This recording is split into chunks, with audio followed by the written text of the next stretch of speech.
Hello students. मैं दीपक खुराना आपका स्वागत करता हूं, वेलकम करता हूं हमारे ऑनलाइन प्लेटफॉर्म स्प्रिंटेड लर्निंग में। इसमें मैं बेटा जी आज आपको कंटिन्यू करवा रहा हूं। हमारा टॉपिक टॉपिक है कार्बोकटायंस। यदि कार्बोकटायन का ये लेक्चर नंबर 2 है हमारा। इससे पहले फर्स्ट लेक्चर में मैंने आपको बताया था कार्बोकटायंस के कि व्हाट आर कार्बोकटायंस, ये कैसे जनरेट होते हैं, मींस इनका स्ट्रक्चर कैसा होता है। और थोड़ा सा मैंने आपको उसमें बताने की कोशिश की थी about the stability of carbocations, कि कार्बोकटायंस की स्टेबिलिटी को हम कैसे मेजर करेंगे। अगर स्टेबिलिटी पे क्वेश्चन आता है तो हम कैसे उसको सोल्व आउट करेंगे। तो उसके अंदर कुछ बेसिक चीजें मैंने बतानी शुरू की थी। आज का लेक्चर कंप्लीट बेस्ड रहेगा स्टेबिलिटी ऑफ कार्बोकटायंस पे। आज का जो लेक्चर रहेगा वो रहेगा कंप्लीट स्टेबिलिटी ऑफ कार्बोकटायंस। इस लेक्चर को शुरू करने से पहले मैं आपको एक चीज बताऊंगा। जिन बच्चों ने अगर इस लेक्चर को कंप्लीट देख लिया, पूरे प्रॉपर नोट्स बनाए, तो 100% श्योरिटी है कि उसे किसी भी तरह का कोई भी डाउट नहीं रहेगा about the stability of carbocation. पहले इस कंप्लीट लेक्चर को देखना, नोट्स बनाना, उसका किसी भी लेवल का क्वेश्चन करना, चाहे आप आईआईटी जेईई की तैयारी कर रहे हैं, नीट की कर रहे हैं, या आईआईटी जेम की तैयारी कर रहे हैं। ठीक है। ज़्यादा देरी ना करते हुए मैं अपने टॉपिक को शुरू करता हूँ, अपने लेक्चर को शुरू करता हूँ। किस टॉपिक को? Stability of carbocation. ये 101% श्योर है बेटा। लेक्चर को पूरा देखें, समझें, उसके बाद देखें कि हाँ क्या समझ में आया क्या नहीं आया। आपको डाउट रहता है तो कमेंट बॉक्स में कमेंट करना है, आपने बताना है कि क्या समझ में आया है क्या समझ में नहीं आया है। तो बेटा सबसे पहले मैं बात करूँ स्टेबिलिटी के बारे में। मैंने आपको फर्स्ट पॉइंट बताया था। क्या बताया था? जिन बच्चों को ध्यान है लास्ट लेक्चर से, सबसे पहले हम देखते हैं मेसोमेरिक इफेक्ट। कार्बोकटायंस की स्टेबिलिटी को देखने के लिए, कार्बोकटायंस की स्टेबिलिटी को जजमेंट करने के लिए, हम जो भी गिवन क्वेश्चन होगा, क्वेश्चन कैसा आएगा आपके पास? आपको दो या तीन या चार कंपाउंड दे देगा। दो कंपाउंड दे दिए, पूछेगा विच इज मोर स्टेबल या विच इज लेस स्टेबल। चार पांच कंपाउंड दे दिए, तीन दे दिए, तो कहेगा right right the decreasing order of their stability, right the increasing order of their stability, most stable, most unstable. किसी भी तरह का कोई भी क्वेश्चन हो, ये क्वेश्चन डायरेक्ट पूछने वाले हैं। सेकेंडली, कई बार हम कुछ नेमिंग रिएक्शंस करेंगे, कई बार हम कुछ रिएक्शंस के मैकेनिज्म करेंगे, उसमें क्या होगा, कार्बोकटायंस बनेंगे। जैसे मैंने आपको बताया भी था, देखो मैं पूरी डिटेल दे के तसल्ली से काम करवाऊंगा। मेरी आदत नहीं है कि फटाफट दो क्वेश्चन करवाए, दो टॉपिक बात की, 10 मिनट वीडियो बनाई, लेक्चर खत्म, टॉपिक खत्म, नहीं। बेटा मैंने आपको शुरू से बताया था कि जो कार्बोकटायंस हैं ये क्या है? ये हैं रिएक्शन इंटरमीडिएट्स। ये क्या है? ये रिएक्शन इंटरमीडिएट्स हैं, मतलब रिएक्शन के बीच में बनेंगे। तो जब भी हम कोई भी रिएक्शन कैरिड आउट करेंगे जिसमें कार्बोकटायंस बन रहे हैं, तो उनकी रीअरेंजमेंट्स, उनकी स्टेबिलिटी, कौन सा ज्यादा मेजर प्रोडक्ट है, कौन सा माइनर प्रोडक्ट है, तो इन सारी चीजों को भी देखेंगे। वो जब भी पता लगेगा जब वो स्टेबिलिटी का पता लगेगा हमारे को। ये डायरेक्ट स्टेबिलिटी पे क्वेश्चन पूछ लेगा, which is more stable, which is less stable, मैं क्वेश्चन भी करके दिखाऊंगा। तो इसलिए कह रहा हूं कि ध्यान से इस टॉपिक को समझना है। मेन है और आसान है। टॉपिक भी बहुत मेन है लेकिन आसान भी है अगर स्टेप बाय स्टेप हम इस टॉपिक को करते हैं। चलो देखते हैं हम सबसे पहले मेसोमेरिक इफेक्ट। मैंने आपको बताया जब भी क्वेश्चंस दिया होगा, क्वेश्चन में कुछ आपको ऑप्शंस दिए हुए होंगे, तो सबसे पहले आपने क्या देखना है उसमें? सबसे पहले आपने उसमें देखना है मेसोमेरिक इफेक्ट है या नहीं है। मेसोमेरिक इफेक्ट क्या होता है उसकी वीडियो आपको अलग से मिलेगी, डिटेल वीडियो दूंगा आपको उसकी। देखो जैसे मान लो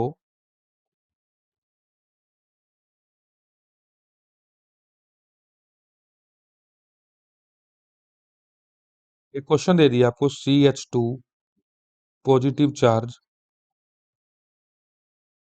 साथ में आपको दे दिया कुछ भी ऐसा जिसके ऊपर क्या है, direct lone pair carrying species आपके पास डायरेक्ट कार्बोकटायन से अटैच्ड है।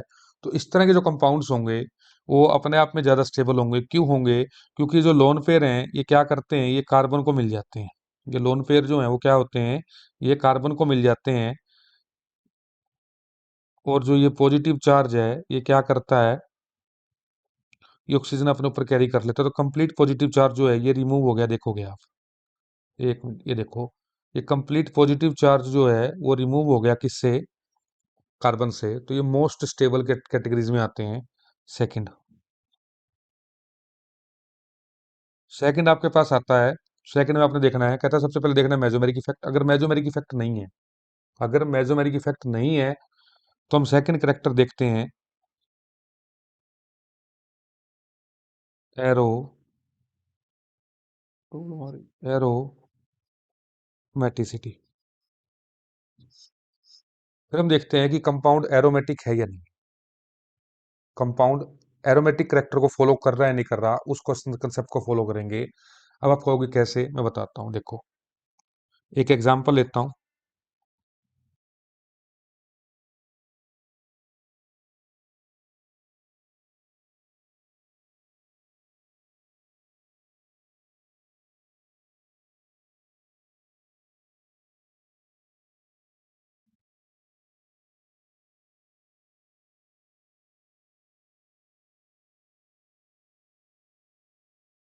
ये ए है और ये बी है।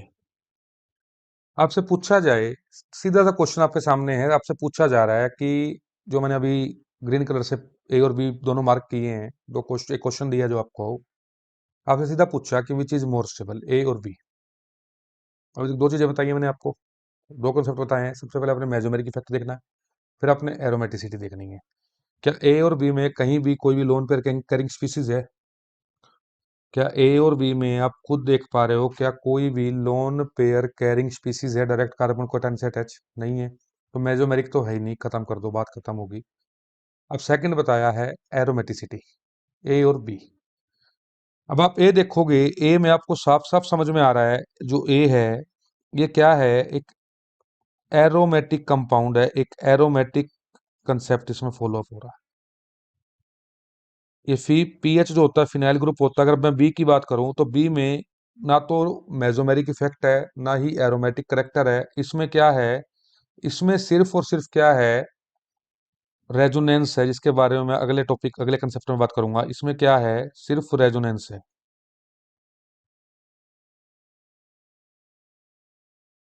इसमें क्या है, सिर्फ रेजोनेंस है। तो रेजोनेंस का कंसेप्ट अगला आएगा, अभी मैंने आपको बताया। सबसे पहले मेसोमेरिक इफेक्ट देखना है, फिर एरोमेरिक मैटिक करेक्टर देखना है, रेजोनेंस बाद में आएगा। तो थर्ड कंसेप्ट है। तो अगर हम स्टेबिलिटी की बात करें, A is more stable than B. अब तक के कंसेप्ट में, अब तक के कंसेप्ट में समझ में आ गया आपको। पहले मेसोमेरिक इफेक्ट देखना है, फिर एरोमेटिक करेक्टर देखना है, एरोमेटिसिटी देखनी है। ये कहता है, अब तक समझ में आ रहा है आपको, मेरी बात समझ में आ रही है आपको अब तक? कहता है सबसे पहले मैंने अगर एरोमेटिक करेक्टर देख लिया, मैंने इसमें एरोमेटिसिटी देख ली, अगर दोनों ही कंसेप्ट अगर ना हो या कॉमन हो, दोनों ही इक्विवेलेंट पोजीशन पे हो, मेसोमेरिक भी एरोमेटिसिटी भी, या दोनों नहीं होते, तो हम थर्ड कंसेप्ट पे जाएंगे। थर्ड कंसेप्ट हम किसको फॉलो अप करेंगे, थर्ड देखेंगे हम रेजोनेंस।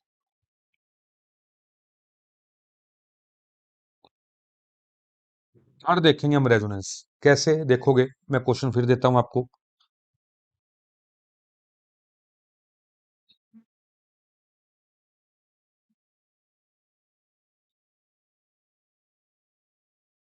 आपसे पूछा विच इज मोर स्टेबल, ए और बी। दो कंपाउंड आपके सामने हैं, दोनों आपको दिख रहे होंगे। कोई भी बच्चा जिसने जीओसी पढ़ ली है, कोई भी ऐसा बच्चा जिसने ऑर्गेनिक केमिस्ट्री कर ली है, तो साफ बता सकता है कि ए ज्यादा स्टेबल है। क्या है, ए ज्यादा स्टेबल है। A is more stable than B because of resonance. इसमें क्या है, रेजोनेंस है। ये समझ में आ रही है आपको बात? चलें जी आगे।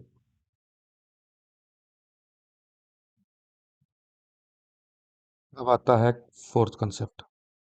अब तक मैंने आपको बताया मेसोमेरिक आ गया, अब तक मैंने आपको बताया एरोमेटिसिटी आ गया, अब तक मैंने आपको बताया रेजोनेंस आ गया। तीनों फैक्टर नहीं है, या कौन सा फोर्थ पे लगेगा?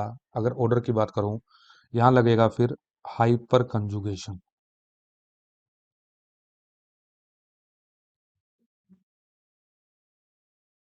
हाइपर कंजुगेशन, इसकी भी अलग वीडियो मिलेगी कंप्लीट डिटेल की, होता क्या है। अभी मैं ये नहीं बताऊंगा क्या होता है।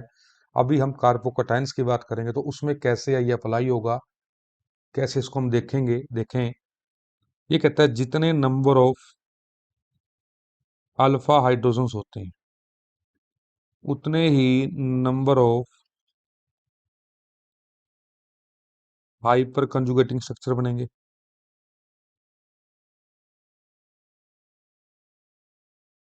उतना ही क्या होगा, स्टेबिलिटी ऑफ कार्बोकेटाइंस होगी। ये फोर्थ फैक्टर हो गया। इसके ऊपर क्वेश्चन भी सारे इकट्ठे करवा देता हूँ। फिफ्थ कहता है अगर mesomeric, aromaticity, resonance, hyper conjugation सब कुछ हो ना हो कुछ हो, फिफ्थ नंबर पे अगर हम बात करें, अगर हम फिफ्थ नंबर के अकॉर्डिंग क्वेश्चन को उठाएं तो हमारे पास कहता है इंडक्टिव इफेक्ट। हमें कहता है इंडक्टिव इफेक्ट। और इंडक्टिव इफेक्ट आपको पता है प्लस माइनस दो तरह का होगा, प्लस आई और माइनस आई। और ऑब्वियस है कि हम कार्बोकैटायंस की बात करें, कार्बन पे पॉजिटिव चार्ज है। कार्बन पे अगर पॉजिटिव चार्ज है तो वो कब स्टेबल होगा, जितना ज्यादा प्लस आई इफेक्ट होगा। प्लस आई इफेक्ट जितना ज्यादा, तो सीधी सी बात है, देखने की जरूरत ही नहीं है आपको। प्लस आई ज्यादा तो स्टेबिलिटी ऑफ कार्बोकैटायंस भी ज्यादा। बस इतनी बात आपको समझ में आनी चाहिए। 5 पॉइंट है, पांचों मैंने आपको बताई। पांचों पॉइंट को एक बार 1 मिनट के लिए एक सीक्वेंस में हम दोबारा अगर रिवाइज कर लें, फिर क्वेश्चंस करेंगे। इसके बाद कुछ बहुत मेन बातें बताऊंगा, अब तक बात खत्म नहीं हुई। आप सोचोगे टॉपिक खत्म, कि सिर्फ क्वेश्चन रह गए ना। असली बात मैं लास्ट में बताऊंगा आपको, जो एग्जाम्स में आएगी। सबसे पहले कहता है मैं देखूंगा मेजोमेरिक इफेक्ट। सबसे पहले कहता है मैं देखूंगा मेजोमेरिक इफेक्ट। फिर मैं देखूंगा एरोमेटिसिटी।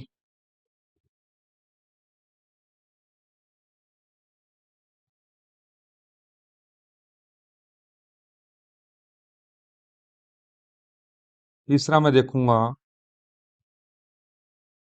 रेजोनेंस।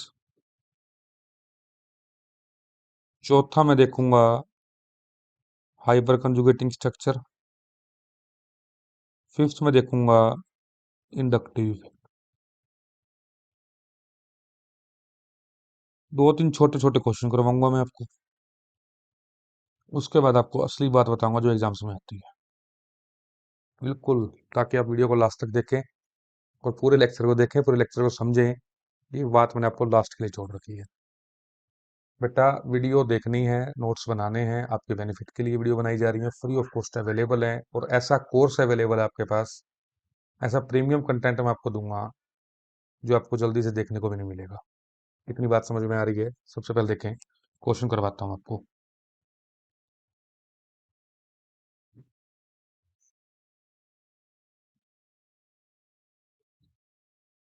ये है, पहले आप इसको करके देखेंगे। एक चीज मैं बता रहा हूँ और आपको, जो भी क्वेश्चंस मैं आपको करवा रहा हूँ, जो भी क्वेश्चंस मैं आपको प्रैक्टिस करवा रहा हूँ, पर आप इसे वीडियो को पॉज करके अपने आप करके देखें, आंसर को मैच करें। अगर नहीं होता, कहाँ कमी है, कहाँ कैसे ठीक कर रहे हो, क्या कर रहे हो, सारा अपने मैच करना है। मिसमैच है तो आपने उसको दोबारा देखना है कि क्या समझाया जा रहा है।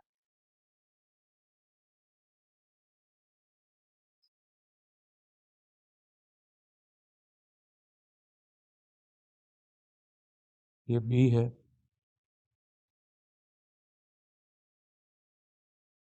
एक सेकंड।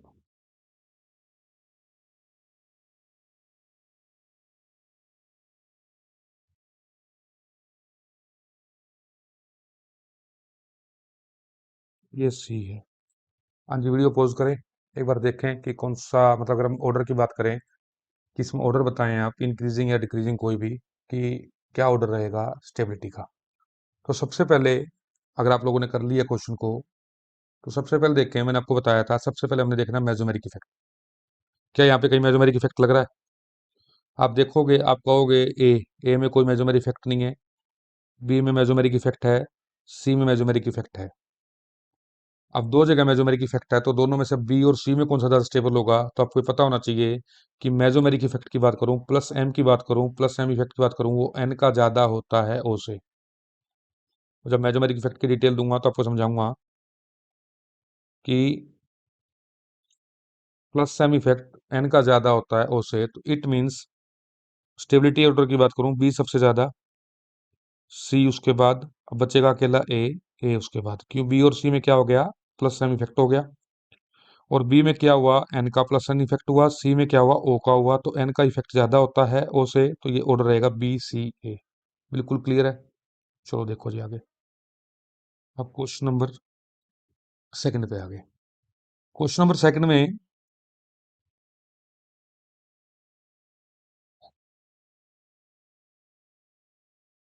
ये पॉजिटिव चार्ज इसके ऊपर है, ओ एम ई, ये ए है।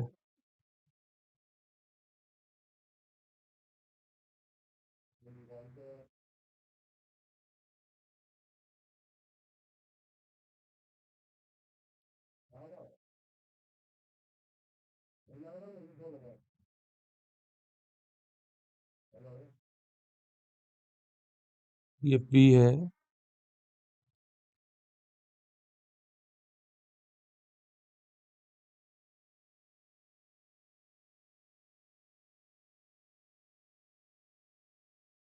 ये डी है।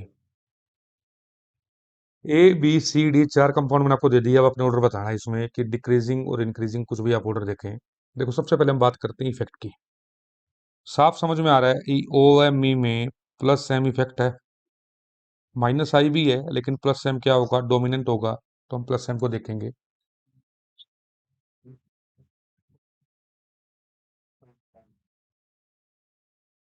इसमें मैं बात करूं, सॉरी माइनस आई नहीं होगा इसमें, प्लस एम इसमें कुछ भी नहीं है। और इसमें बात करें माइनस आई इफेक्ट है। इतनी बात समझ में आ रही है आपको। अगर ऑर्डर की बात करें, सबसे ज्यादा ऑर्डर होगा बी, क्योंकि एन और ओ की बात अभी मैंने आपसे की। सबसे पहला ऑर्डर होगा बी, फिर होगा ए, फिर होगा सी, और फिर होगा डी। ये ऑर्डर आपके सामने रहेगा। और थोड़ा पेन का चलने का इशू आ रहा है आई थिंक, लेकिन बाकी आपको क्लियर होगा सारे डाउट्स जो भी आ रहे हैं। आगे देखते हैं हम। आगे आता है थर्ड पॉइंट।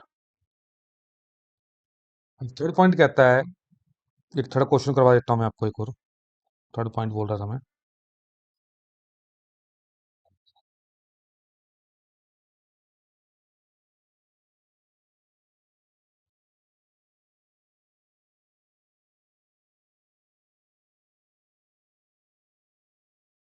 ये ए है, ये बी है, और ये सी है। अब इसमें अगर हम ऑर्डर की बात करें ए बी और सी में, मेसोमेरिक इफेक्ट है, नहीं है। ए बी सी तीनों में नहीं है। एरोमेटिसिटी की बात करें, बिल्कुल है। ए भी एरोमेटिक है, ये भी एरोमेटिक है, और ये कहता है ये एंटी एरोमेटिक है। तो साफ समझ में आ रहा है ये भी एरोमेटिक है, ये भी एरोमेटिक है, लेकिन ये नहीं है। तो अगर हम बात करें दोनों ही एरोमेटिक हैं, ए बी और बी भी, तो कौन सा ज्यादा स्टेबल होगा, स्टेबल होगा बी। क्यों होगा, क्योंकि उसमें कंजुगेशन ज्यादा है। इसमें डबल बॉन्ड ज्यादा है, ज्यादा पॉजिटिव चार्ज जो है कंजुगेट करेगा इसके अंदर, रिंग के अंदर। तो बी ज्यादा स्टेबल है ए से। ऑब्वियस है कि सी तो सबसे कम स्टेबल हो गया। ये बात आपको क्लियर समझ में आनी चाहिए। आ रही मेरी बात समझ में बेटा। अब तक तीन क्वेश्चन करवाए, कुछ कंसेप्ट्स बताने की कोशिश की। ये बेसिक चीजें थी कार्बोकेटाइंस की, ये पता होनी चाहिए। क्वेश्चन में अभी और भी करवाऊंगा, लेकिन पहले मैं कंप्लीट कंसेप्ट आपको दे दूं। क्वेश्चन की सेशन को मैं अलग रखूंगा, ताकि आपको सारे कंसेप्ट जो हैं, सारे क्वेश्चन जो हैं, 100% क्लियर समझ में आ जाएं। अब इसके बाद क्या कहता है, इसके बाद दो तीन छोटी छोटी बातें बताता है। ये क्या कहना चाहता है, ये कहता है कि जब भी अगर हम बात करें, एक पॉइंट को नोट डाउन करेंगे आप, एक पॉइंट को नोट डाउन करेंगे। ये कहता है जब भी नंबर ऑफ अल्फा हाइड्रोजन्स क्या हो, इक्वल हो। इसको साफ साफ लिखेंगे, नंबर ऑफ अल्फा हाइड्रोजन जब इक्वल होते हैं, तो हमारे पास एक केस आता है। कहता है कि एलिफेटिक, एलिफेटिक हाइड्रोकार्बन्स या कार्बोकेटाइंस की बात करूं, भाई आपके पास एलिफेटिक कार्बोकेटाइंस हो गए, एक आपके पास मोनोसाइक्लिक,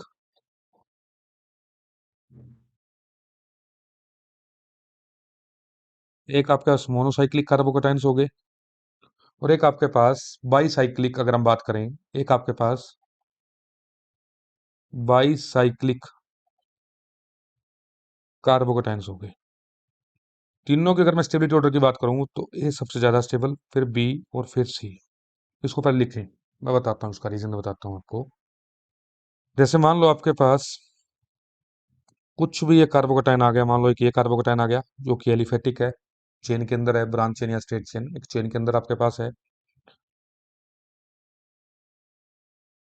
एक आपके पास ऐसा ही कुछ, एक ए हो गया, एक बी हो गया, मोनोसाइक्लिक। अगर हम बात करें एक बाईसाइक्लिक कंपाउंड कैसे होते हैं, कुछ भी ऐसा, कुछ भी आपके सामने आ गया। आ रही है मेरी बात समझ में? या पॉजिटिव चार्ज को और अभी बेटर वे में कहूँ मैं आपको कि अभी आप यहाँ लगा लो।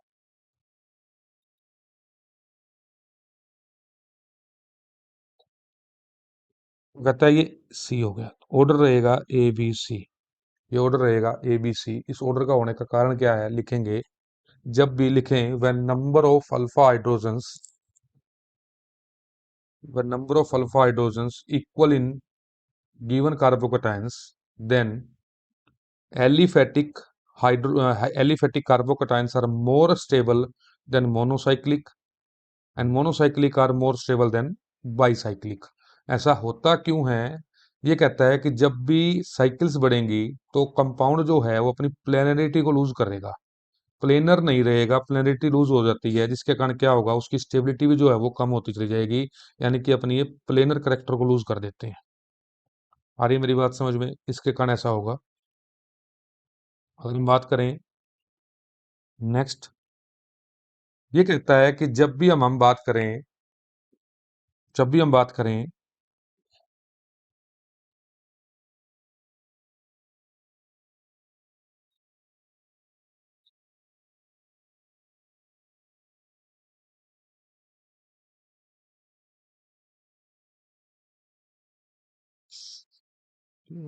ये पेन के चक्कर में भी कहाँ जोड़ रहा है फोन, कहाँ जोड़ रहा हूँ, देखो कोई नहीं। ठीक है जी, चलो कोई नहीं। चलो सही। ये कहता है अब ए कंपाउंड है, बी कंपाउंड है और सी कंपाउंड है। यहाँ कार्बोकटायन है, यहाँ कार्बोकटायन है और ये कार्बोकटायन है। अब तीनों ही आपके पास ब्रिजिंग ग्रुप अटैच्ड हैं, ब्रिजिंग कार्बन अटैच हैं। लेकिन यहाँ पे कहता है कि यहाँ पे ब्रिजिंग में एक कार्बन है, यहाँ दो कार्बन है, यहाँ तीन कार्बन है, नंबर ऑफ कार्बन इंक्रीज हो रहे हैं। ये कहता है जब भी ब्रिज पे नंबर ऑफ कार्बन इंक्रीज होंगे तो स्टेबिलिटी बढ़ेगी। अगर हम स्टेबिलिटी ऑर्डर की बात करें ए बी देन सी, ये ऑर्डर आपके सामने रहेगा ए बी सी। ऐसा क्यों हुआ? ये कहता है जब भी ब्रिज पर number of carbon atoms increase होंगे, लिख लो इस चीज को आप, जब भी यहाँ पर number of carbon atoms increase होंगे,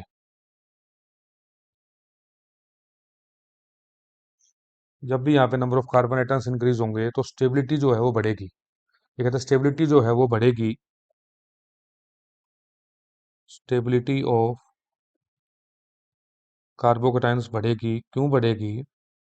क्योंकि नंबर ऑफ कार्बन एटम्स बढ़ने से, क्योंकि नंबर ऑफ कार्बन एटम्स बढ़ने से जो एंगल स्ट्रेन आपका है, जो एंगल स्ट्रेन है मॉलिक्यूल में वो कम हो जाता है। एंगल स्ट्रेन कम होने के कारण क्या होता है, स्टेबिलिटी बढ़ जाती है। ये बात आपको समझ में आनी चाहिए। अब तक मैंने आपको जो बताया है देखेंगे, ये कहता है कि जब भी हम कार्बोकेटाइंस की स्टेबिलिटी की बात करते हैं, जब भी हम कार्बोकेटाइंस की बात करते हैं, मैंने आपको बताया 5 फैक्टर हमने देखने हैं। सबसे पहले mesomeric effect, aromatic character, resonance, hyper conjugation, inductive. Single point of से हमें इसको लगाना है। एक दो बातें मैंने आपको बताई, एक दो बातें मैं जब प्रैक्टिस करवाऊंगा आपको और बताऊंगा। सारी बातें आराम से तसल्ली से करेंगे, पॉइंट टू पॉइंट बात करेंगे, पूरी सीरीज को करेंगे। जब अगला टॉपिक मैं शुरू करवाऊंगा आपको, उसमें हम कार्बोकेटाइंस के रीअरेंजमेंट्स को देखेंगे, फिर हम रिंग एक्सपेंशन, रिंग कंट्रैक्शन को देखेंगे, इनकी नेमिंग रिएक्शंस के ऊपर बात करेंगे, किन रिएक्शंस में कार्बोकेटाइंस बन रहे हैं, कैसे क्या क्वेश्चंस आते हैं, सारी बात करूंगा। पूरी डिटेल वीडियोस, पूरी सीरीज मिलेगी आपको कार्बोकेटाइंस के ऊपर, छोटी छोटी छोटे छोटे पार्ट, 20-20 25-25 मिनट के। यानी कि 2 घंटे की वीडियो बनाई, देखते देखते आप परेशान, आप बोर। आप चाहे सारी वीडियो चाहे इकट्ठी देखें, लेकिन एक 15-20 मिनट वीडियो देखें, 5 मिनट का गैप लें, फिर वीडियो देखें, फिर गैप लें, रिफ्रेशमेंट लें, उसका कंप्लीट समझ में आएगा आपको। बाकी बेटा जी एफर्ट्स किए जा रहे हैं। अगर आपको समझ में आ रहा है, लग रहा है कि कुछ सीखने को मिल रहा है, तो बेटा वीडियो लाइक करनी है, चैनल सब्सक्राइब करना है और ज़्यादा से ज़्यादा फ्रेंड्स से बेटा शेयर करना है। आज के लिए सिर्फ मैं इतना ही रखूँगा। आज के लिए इतना ही। Thank you very much.